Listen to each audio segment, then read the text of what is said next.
With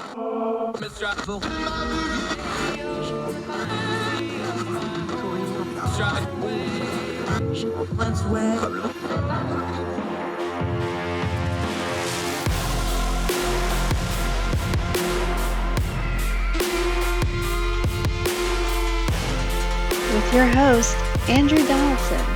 This is Heard Tell.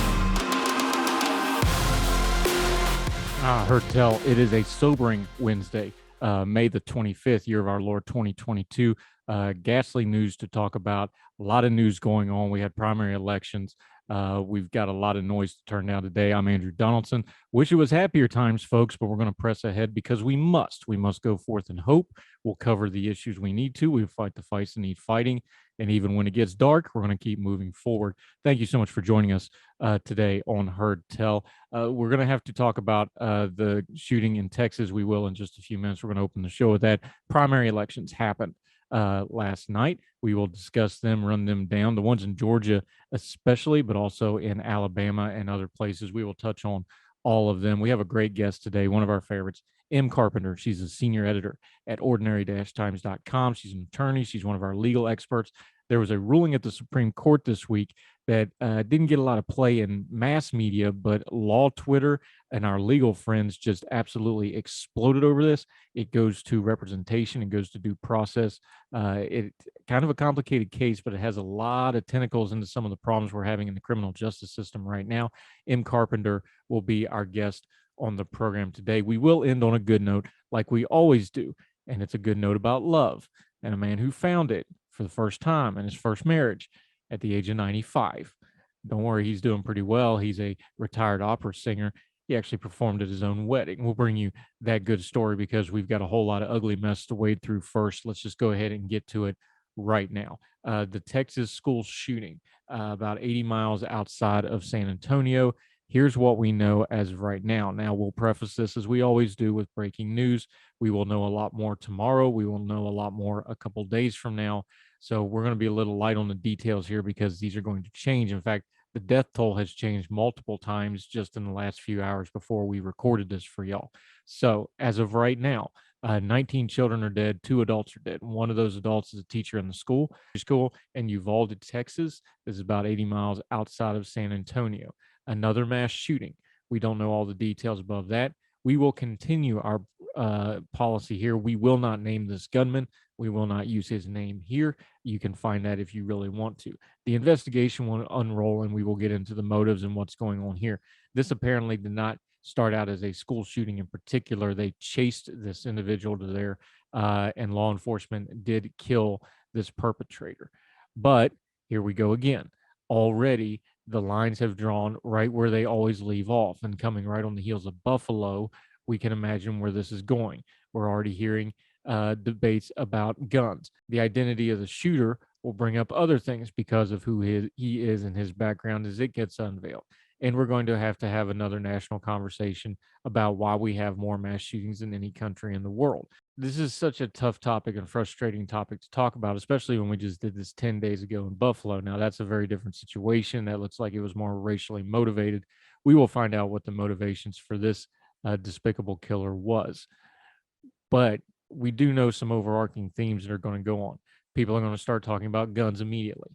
People are going to start talking about why these things aren't prevented. They're going to start talking about why these folks aren't identified ahead of time. We're going to talk about security in schools. And most of all, we're probably not going to talk enough about these victims. In this case, a whole bunch of innocent children.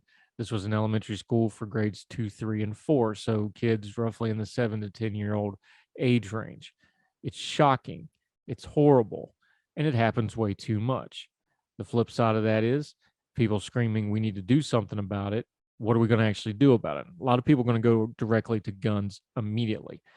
Interestingly enough, I got an invitation to go on UK media, Talk TV, as this story was breaking earlier in the evening. And that's the focus they had is like, why don't you just outlaw guns in America like the rest of the world has? And we had to walk them through what the Second Amendment was in our constitutional system and how that's a lot more complicated than just passing laws, and discuss it.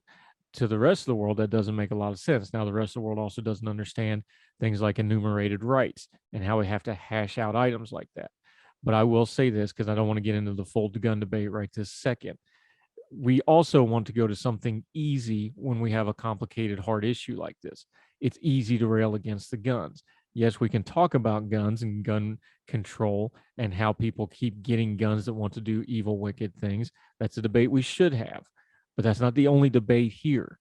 There's something obviously more going on for America to have more mass shootings than any other country in the world.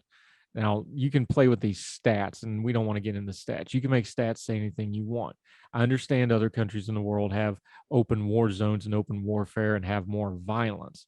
But for the country that America is, to have these mass shootings, there's definitely a societal component to this. There's a cultural component to this.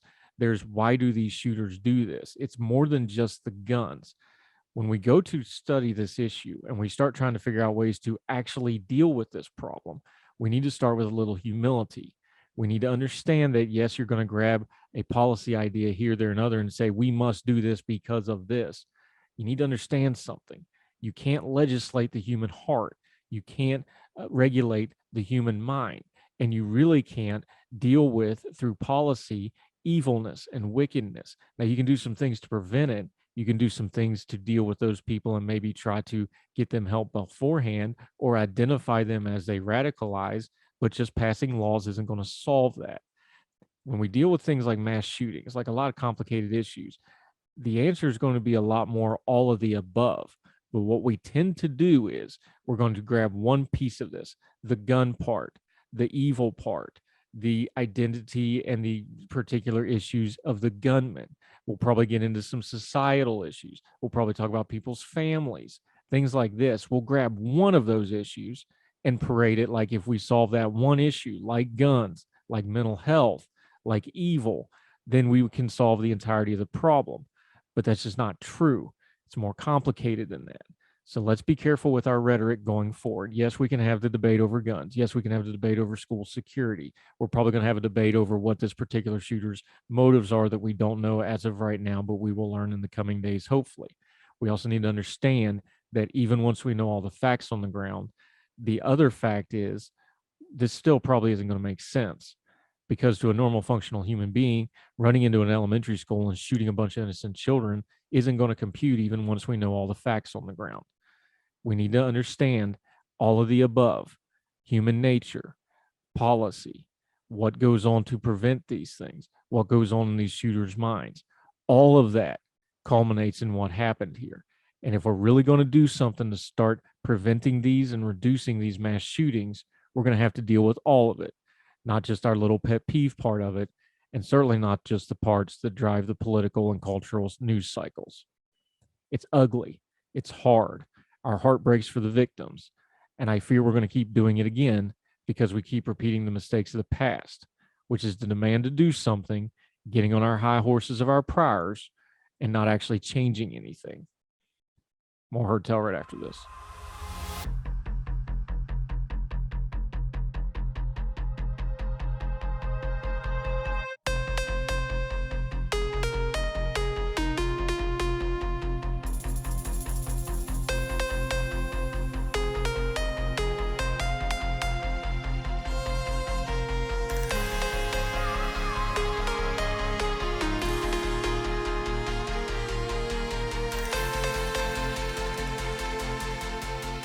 Welcome back to Heard Tell. I'm Andrew Donaldson. Okay, the Trump vendetta ride. I've been talking about it. A lot of other people have been talking about it, however you want to affirm it.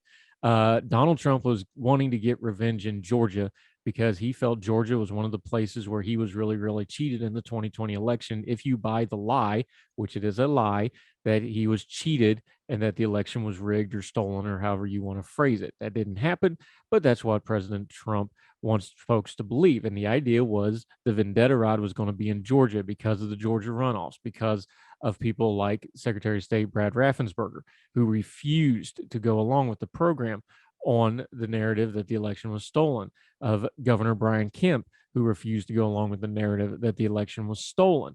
President Trump, former President Trump, really came out strong against both of these men. He supported David Perdue, the former senator who was in one of those runoff races, by the way, and of Representative Jody Heiss, who was going to go after the Secretary of State gig. Now, Raffensperger especially was supposed to be dead in the water because he was going to be this squishy moderate Republican who stood up against the whole party and President Trump. We know about the phone call. We know about the pressure. We know all of that backstory. Well, the results are in from the Georgia elections last night, and Donald Trump's two endorsees on these two key races in the vendetta ride didn't just lose, they got embarrassed. Um, Governor Kemp in Georgia, you need over 50% to avoid a runoff. Governor Kemp almost won by 50 points. He absolutely destroyed David Perdue, who imploded as a candidate, said some very controversial things over the weekend, had actually basically stopped campaigning. This is an embarrassing end to David Perdue's career that included being a U.S. Senator at one point, among other things. Governor Kemp will go on to face Stacey Abrams in a rematch for the governorship later on. More surprisingly is probably the Raffensperger result. Raffensperger not only won, he won outright. He avoided a runoff. Brad Raffensperger racked up 52% to Jody Heiss's 33%. There was also two other candidates that pulled roughly 13% in that race. Raffensperger was supposed to be dead in the water as an electoral candidate, no matter whether you agreed with him or not. It was just, he was going to pay a price for that. He held his ground, and now he's going to go to defend himself in the general election in his seat as Secretary of State. A lot of people are going to immediately push this to Trump and make it all about Trump, but I think it goes deeper than Trump, especially in Georgia. Remember, those Georgia recalls for the Georgia GOP was an embarrassment. They were embarrassed by that. The whole thing with Donald Trump right now is he wants to relitigate 2020 and get revenge for it.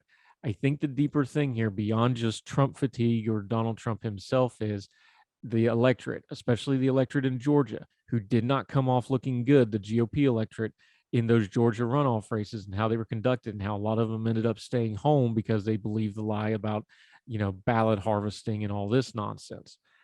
Folks do not want to relitigate 2020, not even the Trump supporters, not even most of the Republicans. They don't want to relitigate 2020. I'm repeating it because there's some hard-headed folks out there looking at you, former President Donald Trump, that can't get it through their head. Even if you think something untoward happened there, it didn't. Folks still don't want to relitigate it. We got expensive gas. We got expensive food. We got a lot of issues going on in the world. Nobody wants to relitigate it. If the GOP decides to hitch their wagon to that nonsense, they're going to go down to defeat because nobody wants to talk about the last election. They want to move forward. Donald Trump is obsessed over it, and he took two really big hits on any of his future plans if it's all going to revolve around 2020, because this is a refutation of that plan. Whatever else you thought, if you bought that big lie, if you didn't buy the big lie, whatever you think, folks don't want to look backwards. They want to know what you're going to do about their situation right now, today, in 2022. This is a refutation of Trump, yes, but don't go overboard on that. A lot of this is folks just don't want to go backwards. They want to go forwards. And if you don't learn that lesson, electoral candidates, you'll do so at your peril. More Heard Tell right after this.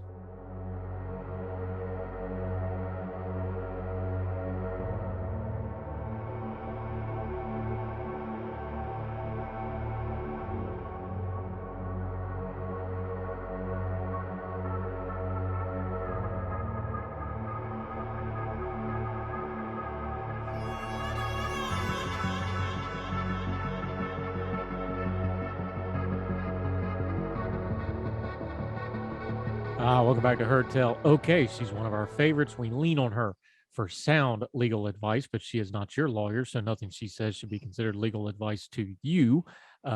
Senior editor at ordinary-times.com, a member of the bar in good standing. She's a lawyer. She's smarter than us. We're going to have her explain this ruling to us like we're 5 years old. Em Carpenter back on Heard Tell. How are you, ma'am? I'm very well, Andrew. Thank you. How are you? I'm just having a habeas kind of day. How about you? I've had better. Okay, so the Supreme Court came out with this ruling.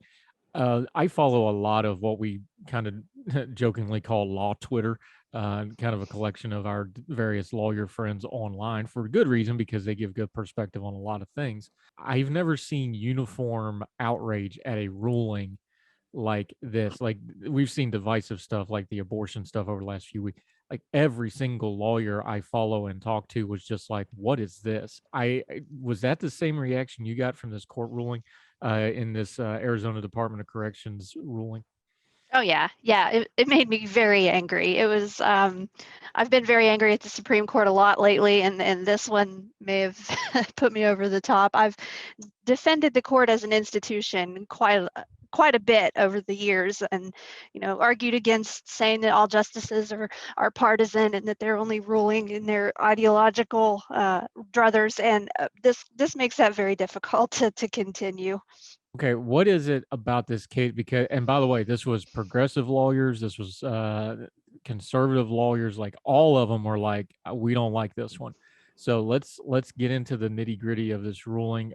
It was a 6-3 ruling. Just where do you even want to start with this? Because it's complicated. You basically have two guys that are on death row out in Arizona.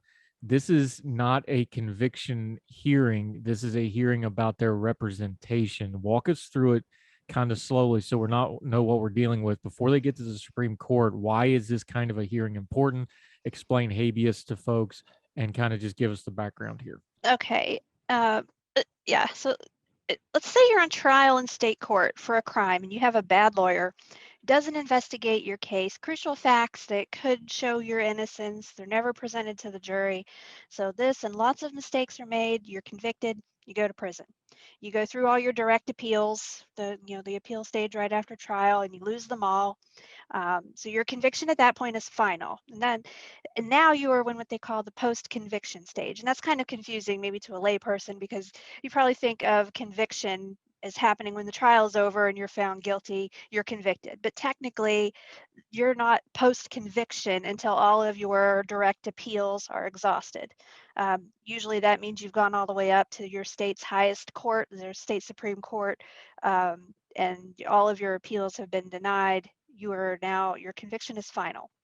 So now you're in the post-conviction stage, and most state courts allow you to file a petition for post-conviction relief. And some states call it a habeas, and it's also called a habeas at the federal level, habeas corpus, petition for writ of habeas corpus, which is basically get me back before the court. I have things that I want to raise.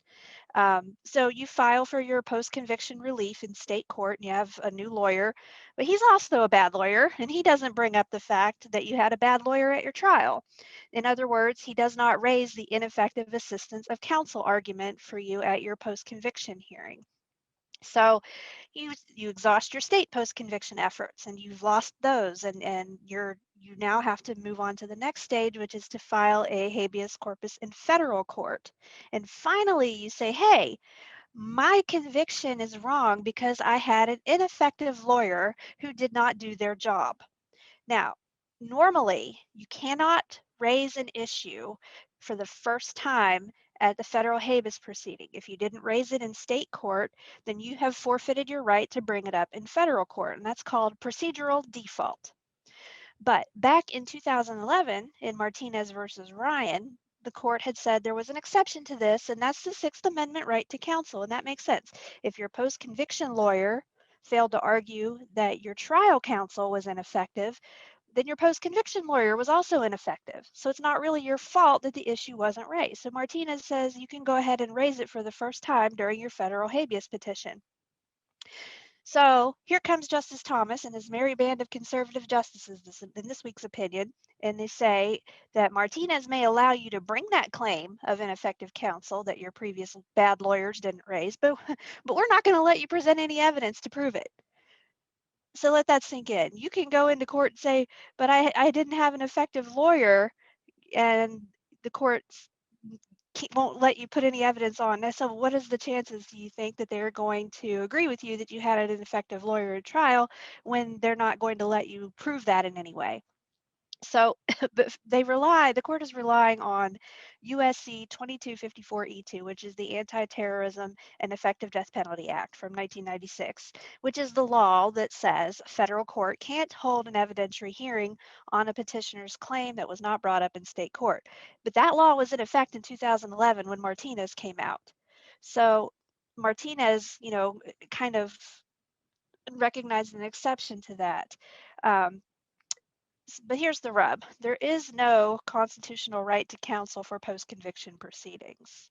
Once your direct appeals are done and your conviction is final, you don't have that triggered Sixth Amendment right to counsel for a habeas proceeding. They're actually considered like quasi-civil procedures. Um, so, you know, your lawyer in that stage, if they mess up, the court says that's attributed to you. It's not actually your fault, but it's now your fault legally. Your lawyer's poor performance is your fault. And that's not actually a new concept. A lawyer's mistakes can be held against their clients. That's not unusual. If you somebody files a lawsuit against you and you hire a lawyer and they drag their feet, don't file an answer in time, and you get a default judgment against you, you know, it's held against you even though it was your lawyer's mistake. That's not a new concept, but there has been an exception when the mistake is because of a constitutionally ineffective counsel. So what the court said here in this opinion is that because there is no right to counsel in a habeas or in post-conviction relief, then it can't be a constitutionally ineffective counsel argument because you didn't have a constitutional right to have that counsel. Even though the ineffectiveness is going back to your trial court, the fact that your post-conviction lawyer didn't bring it up is not ineffective counsel constitutionally. So that's the crux of this case. But what makes it so infuriating to me anyway, what this opinion is has been so inflammatory. There's several things. First of all, I find it very frustrating in any case, any criminal law decision, criminal case, when the opinion goes to great lengths to describe in detail the horrific and disgusting crimes that the defendants in the cases are accused of or convicted of. Almost like they're trying to justify the opinion by pointing out how terrible these people are. And that's the case in this. These are two men facing the death penalty. They're two different cases, and they have horrific facts laid out. It's not necessary. The criminal law, the system applies to you no matter what you're convicted of. So the fact that they lay out in detail the terrible things that these men are charged with, that's number one. That's just inflammatory. Um, One of the things that I saw on Twitter, which was, so I know I'm not the only one who was disgusted by it, is there is a footnote in Justice Thomas's opinion. It was Justice Thomas who wrote this, and in it he brings up the fact that the petitioner, the defendants in one of the two cases, had said, speaking of procedural default, when we were arguing all of this in the district court at the lower level, the state didn't even bring up the fact that I hadn't raised this issue in lower court. Justice Thomas's footnote says, well, we have the discretion to forgive a failure to raise the issue in the court below, so we're going to. So think about that. You are going to potentially be put to death because failing to raise an issue, and we're going to let that happen, but we're not going to hold the state to the same standard with a much less dire outcome. They didn't do their job. They didn't bring up this issue below, even though they were supposed to. We have the authority to forgive them for that. So the state here is forgiven. And this opinion is very heavy on the state's rights and what a burden it is on the state to be tied up in litigation over these claims, and how they don't want to step on the state's toes by interfering with convictions any more than is necessary, and very differential to state power and state rights. And that's very frustrating as well. And just the fact that they want to be this pedantic when it is death on the line, uh, it never sits well with me.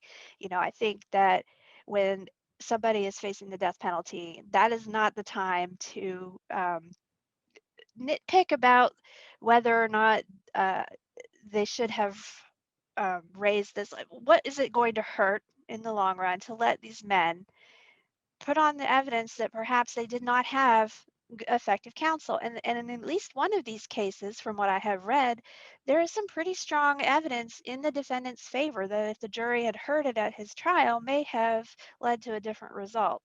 So basically, they are going to allow the state at this point to proceed to executions for men because they had bad lawyers. And as much as I hate it. There are bad lawyers doing capital cases and appellate work, not so much with, public defenders. I've talked about them before, especially when they're at the level of doing these kinds of cases. They're very competent, great lawyers. But there are there are other attorneys that take these cases and that are not qualified to do it, and they mean well, but it happens. There is unfortunately some bad lawyering that goes on here, and you might face death for that. And the fact that you're being held accountable for the failures of your lawyer, your educated lawyer, when you may not have much education yourself, your lawyer makes a mistake and they say, well, that's your fault. And that's one thing when you're fighting over money, but we are fighting for their lives here. So I've gone on, so I'll stop there. But that's what's going on, and that's why I'm angry, and why so many other attorneys are angry about this opinion. I'm Andrew Donson on the Em Carpenter show, where she has just gone 11 minutes on Shin versus Ramirez, but that's fine. That's what we bring her on for. Sotomayor, in her dissent, said that this was, and I'm quoting her here, an extreme malfunction, that the prejudicial deprivation of a right that constitutes the foundation of our adversarial system. She's talking about representation here. I take it that's how you see it as well, but what do you think she means by a malfunction? Because this gets into legal terms. Like you said, this is a habeas hearing. It's very different from a trial. This isn't about the conviction itself. It's about how you got to the conviction. When you get into the nuts and bolts of these legal things, how much is it important to make sure that the I's are dotted and the T's are crossed? Because the general public, like me, I'm not a lawyer, we don't understand all the procedural stuff, but that's what the court does a lot of rulings on the procedural stuff, on the nitty-gritty details. How important is it to get these things right? And how surprising is it to you that when something like this, something fundamental like representation comes up, that we get a ruling like this? It's not surprising, because I've seen it. I've seen death penalty cases upheld over other things, missing a filing deadline by a few days, or things like that. So it doesn't surprise me to see something so serious and being trivialized and dismissed out of hand for technical reasons or trivialities. So it doesn't surprise me, but it is a malfunction of the system for this to happen. In every state, and I don't want to get too nitpicky, but there were parts of these cases that hinged on Arizona state laws and how those laws are drafted and what they say. And so you're going to have 50 different versions of that at minimum.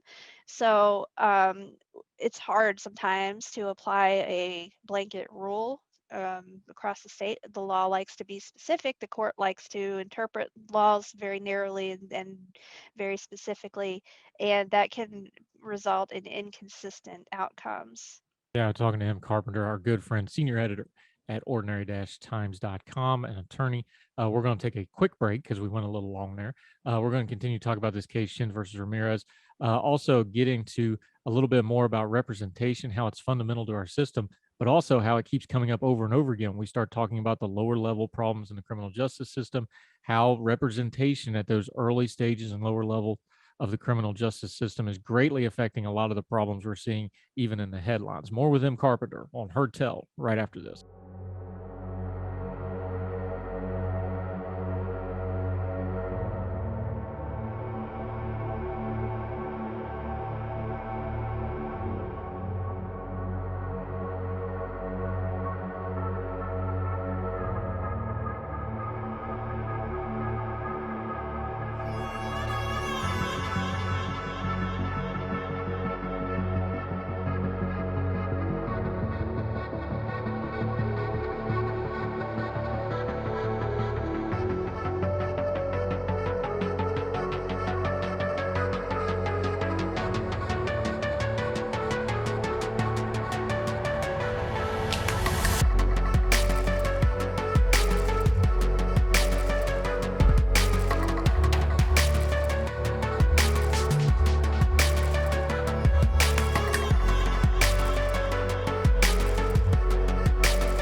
Hi, welcome back to Heard Tell. I'm Andrew Donaldson, joined by our legal expert, Em Carpenter. She's a frequent contributor to this program, and she is the senior editor at ordinary-times.com. You can catch her writing there. Let's get to some basics here because this Supreme Court case is about representation. How big of a problem is representation in the criminal justice system right now? You've been a prosecutor. You've done like all attorneys have to do. You've done work as a public defender type work where you have to do the pro bono work. How big a problem is this? Because when we start talking about things like bail reform, we start talking about things like pretrial confinement, we start talking about how the criminal justice system does a better job of making criminals than deterring criminals. A lot of those streams start crossing and kind of have their headwaters with representation, don't they? Yeah, it's one thing when you have an inexperienced attorney representing you in traffic court. Um, the consequences are not so dire, the stakes are not so high, and we have to learn somewhere, right? Criminal attorneys don't just go into court their first time with, knowing all the ins and outs and not ever going to make a mistake. But when we're talking about more serious crimes where the stakes are higher, where we're talking about life in prison or death, there needs to be the most effective counsel possible in these cases. And the people who dedicate their lives to this kind of work are generally very competent and very well versed in these cases, and they're going to do a great job. Even the best lawyer makes mistakes. Okay. And so even the best lawyer at a trial could lead to a valid ineffective assistance of counsel claim.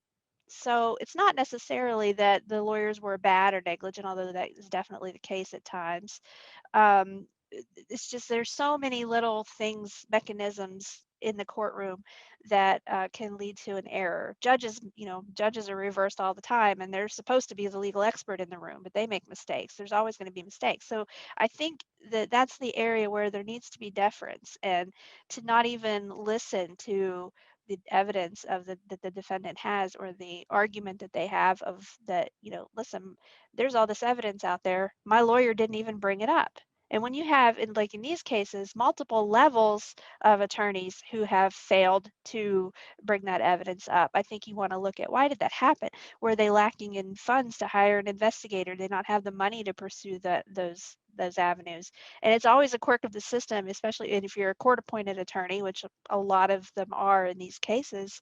When you want money for something, when you need an expert or you need an investigator, who decides whether or not you get that money? The state, the judge, the state, the very system that whose mercy your client finds themselves at. They decide whether or not you're going to get those funds. You have to ask the judge. And the prosecutor has the opportunity to stand there and argue against it, you know, and that's a serious disadvantage to a defendant in our system. How much pretrial confinement and simple procedural stuff could be cleaned up by changing how that system of representation works? I know there's not enough lawyers to go around, and there's especially not enough good lawyers. And I'm not trying to disparage anybody, but same thing with basketball coaches or shoe salesmen or whatever. There's the really good, and then there's the really bad, and there's this vast gulf in between on the spectrum of good to bad, right? It's like any other profession. There's only so many good ones to go around.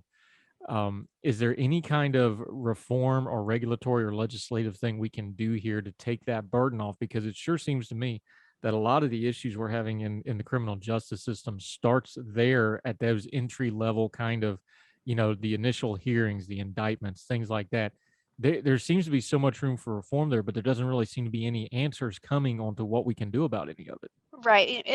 Public defenders, especially in the lower level in trial courts, their caseloads are humongous. And I've seen experienced, very competent public defender, at least one I know of in my area, who lost his license for a while because he had a client sit in jail for months and he had not filed any motions, and it was not purposeful or intentional on his part. It was simply a matter of one fell through the cracks for him. Inexcusable, and he had to have received some sort of a punishment from the bar for that, and he should have. But when you overload lawyers with cases like this, that's what's going to happen. And when you know your clients don't have bail and they're sitting in jail, that impedes their ability to contact you. It impedes your ability. You can't spend all day sitting in the jail interviewing your client, so it impacts, how much time you get to spend with your client to prepare. It definitely clogs up the system. So I think bail reform on lower level cases is definitely an avenue, and in some higher level cases, depending on the facts of the case and what they're actually charged with. Now, do I do I think that anyone charged with capital murder is going to find themselves in a position where they should have bail reform applied to them and that they're not going to sit in jail? Probably not going to ever happen. But yeah, there are things that can be done to ease the burden on the attorneys, which would in turn would help the clients. Em Carpenter joining us, senior editor at ordinary-times.com and an attorney. You've been on both sides of this. You've been a prosecutor, you've been a trial attorney, you've done other kind of legal work. How big of a problem is having good lawyers right now? Because we keep seeing the stats about law schools. We know the overarching problem of the cost of secondary education anyway, the cost of law school is even more so in most cases. You've talked about your own path and difficulty in becoming a lawyer. How big of an issue is this going forward? Because if there's not enough attorneys to go around, then these representational issues are going to get even worse. The projection is that law is going to have an issue with lawyers going forward. Talk about how that affects both sides, both the prosecution side and the defense side, because again, this is supposed to be an adversarial system, which means those are supposed to be equally matched sides, and that's just not the case when we get rulings like this, is it? Correct. You know, public defending doesn't pay very well. It pays even less if you're not part of a public defender's office, but you're on what we call the appointment list, or in federal court, they call it the panel of attorneys, where you get assigned cases that for whatever reason the local public defender's office can't take it. Either they're busy or they have a conflict. And so those what you have there are people who are kind of doing criminal law part-time. So and they're getting paid very little. It's been a few years, but as far as I know, they haven't raised the rates. When I was doing criminal defense, you made $45 an hour for outside of court work and $65 an hour for being in court. That sounds like a lot of money to most people, an hourly rate. But when you think that private counsel is paid, you know, 5 times that or more, um, you started to maybe at times get what you pay for. Um, and so if you have inexperienced lawyers or lawyers that come into that profession and they find out they're not going to make good money there, they're going to go do something else. So you might lose the cream of the crop. You might lose the better lawyers because they need to go where the money is because they have student loans to pay. um, so you do run a risk of not having quality representation. And when you don't have quality representation on the defendant's side, you know, that means that the prosecution side, you have the potential for errors there. If you don't have a defense attorney to stand up and object or to stop a prosecutor from making a mistake that violates that defendant's rights, what's supposed to happen, and often does happen, is that person's conviction is going to be reversed on the other end because there wasn't a competent defense counsel to raise the issue or effectively in court. And so, the prosecution's going to end up losing out hopefully when a appellate court looks at that case. So, you need good lawyers on both sides, and prosecutors' offices pay a little more than criminal defense public defenders' offices, but it's still not a lot of money comparatively in the legal profession. Back to where we started with the Shin versus Ramirez case. What kind of case law is going to have to articulate through the system to get something like this reviewed again? Because now it's done. So now we're back to that precedent word again. This is going to be the standard for a while. What kind of case law would it take to get this reviewed again by maybe a future court or a re-examining of this court? I don't think the future is in case law for this issue. I think it's a legislative issue. I think that the statute that they relied on is what they need to revisit here. Um, there are two exceptions in that statute for when the underlying um, lower court not being raised in the lower court can be excused. And this court says that these two individuals, their situations don't fit either of those exceptions. It would not be difficult to add an exception to that would include when counsel is ineffective. My concern is with that um, Sixth Amendment right to counsel when they're saying, well, you didn't have a right to counsel at this stage, so any errors that lawyer made are your fault. Whereas if that had been in the trial court at that level, the errors would be the lawyer's fault and not held against the defendant. So my worry is that would be expanded, that we'll start looking at that right to counsel with less reverence than we do now. Yeah, Em Carpenter, always excellent stuff. One of our favorite people, senior editor at ordinary-times.com. Let folks know where your Twitter feed is, because we can't get you to write anything to save our lives lately, because I'm joking. She's busy saving the world with her day job right now, but she'll be back soon. Let folks know where they can find your old stuff at Ordinary Times and your social media. You're one of the best Twitter follows out there. So share that with folks until they get you back on Her Tell again. Sure. Yes, you can find my writing at ordinary-times.com. And I know I'm not as prolific as I would like to be or as I used to be, but like you said, I'm busy. So I owe you something one of these days soon, I promise. But yes, please do find me on Twitter at WV Esquires. That's ESQUIRESS. And give me a follow so that I can catch up with Andrew someday. Well, we all have to have dreams. Em Carpenter, we always appreciate your time. Thank you so much for the legal insight, and we'll have you back again soon. Next time the Supreme Court does something really hot, which is probably going to be next Tuesday, because we got a couple more Tuesdays of this court term to go yet. All right. Thank you so much. Thank you, man.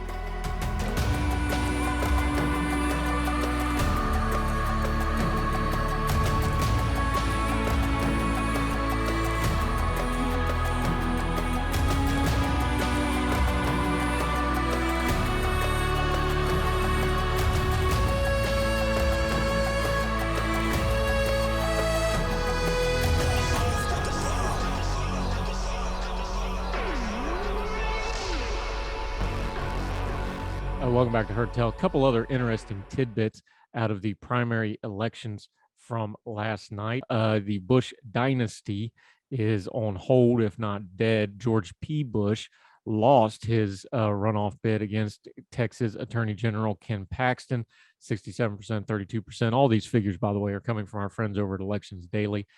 So Ken Paxton ends George P. Bush's political ambitions for the moment. Over in Alabama, a couple interesting things happened that we need to discuss. Kay Ivey, the governor, multiple people running in that primary. She easily cleared 50%, ended up with 54%. So she will be going for re-election there. In the U.S. Senate race in Alabama, kind of a big ticket item, because Mo Brooks was endorsed by former President Trump, who then rescinded his endorsement of Mo Brooks. And then Mo Brooks fell in the polling and then made a big comeback. He came back enough against businessman Michael Durant. You might remember that name from Black Hawk Down. He was the pilot that was taken as a prisoner by the mob for a while before being released. He managed to get a runoff with Katie Britt, keeping her to 45%.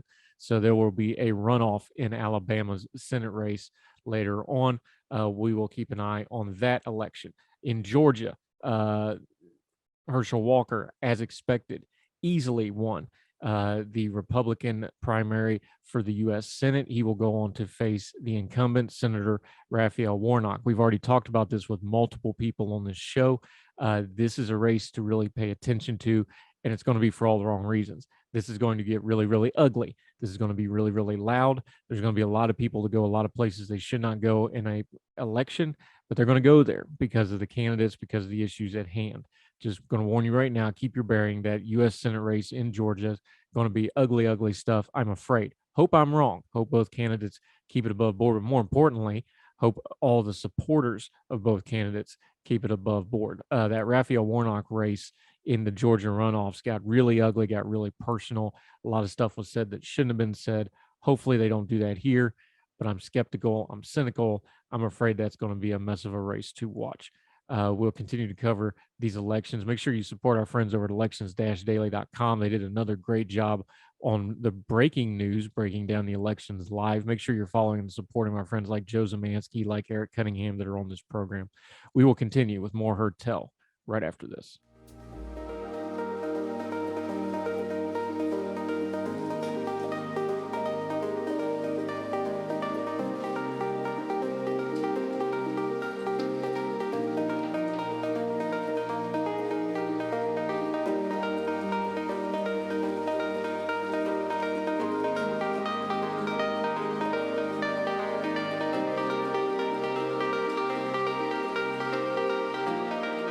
Welcome back to Heard Tell. Let's talk about love, Van Halen would sing about. This is from India Times. There's no defining age to fall in love, as this elderly man's story is a beautiful example of the same. A 95-year-old man has proven to the world that there's no one age to find love and has tied the knot for the first time in his life. According to Wales Online, Julian Moyle first met his wife, Valerie Williams, 84, in a church 23 years ago. However, they did not propose to her until very recently in February. The couple got hitched on May 19th in the same church they met in Cardiff, UK. The ceremony was conducted at the Calvary Baptist Church, and around 40 friends and family attended the service. She's so kind and giving, Mr. Julian said of his wife before turning to her and adding, I'm looking very much forward to your companionship. Talking about their wedding day, Miss Valerie said, I can't believe it, while Mr. Julian described it as marvelous and like a new year. The couple added they've been looking forward to just being together. They also said they will be celebrating their honeymoon later this year with a trip to Mr. Julian's homeland, Australia. When asked how it felt to be married for the first time at the age of 95, Mr. Julian said, it's like Janus, who had a face on the front of his head and another on the back of his head so he could look into the future and into the past. It's like a new year, isn't it, in a way? So I'm looking very much forward to the companionship. Miss Valerie described her new husband as a fine gentleman, while Mr. Julian described his wife as simpatico. She's so kind, so giving, loving and giving. The 95-year-old kept repeating himself. According to the Wales Online, he immigrated from Australia to the UK in 1954. He was the first soloist in the Welsh National Opera between 1970 and 1982. By the way, at 95 years old, he performed at his own wedding. Good for them. God bless the couple. May they have many years of great companionship and love. Good to be in love, whatever age, isn't it? That'll do it for Heard Tell. A lot going on in the world. We will continue to try our best to turn down the noise of the news cycle as best we can.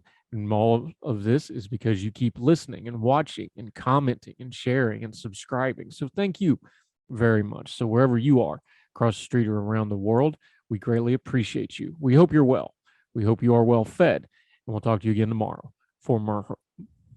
We'll talk to you again tomorrow for more Heard Tell. All the music on Heard Tell is provided under a Creative Content license from monstercat.com.